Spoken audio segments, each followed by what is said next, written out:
It's very rare in Australia for this to happen. We do have a very robust free press here, but there are, of course, occasions where there are leaks of classified information, whether it be from the defence or other areas of the public service here in the country. So there has been occasions where police have had search warrants and they've gone to newsrooms and said, we need to have this information because there is a clear national security threat.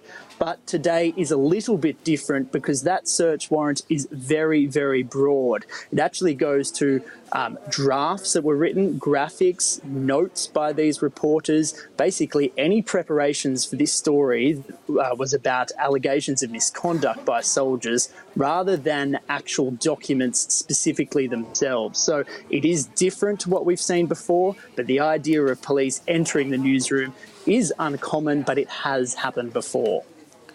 And this comes, I understand, a day after police carried out a raid on the home of another Australian journalist. So there are allegations now that perhaps the climate has changed and the new government is engaged in this crackdown on the free press.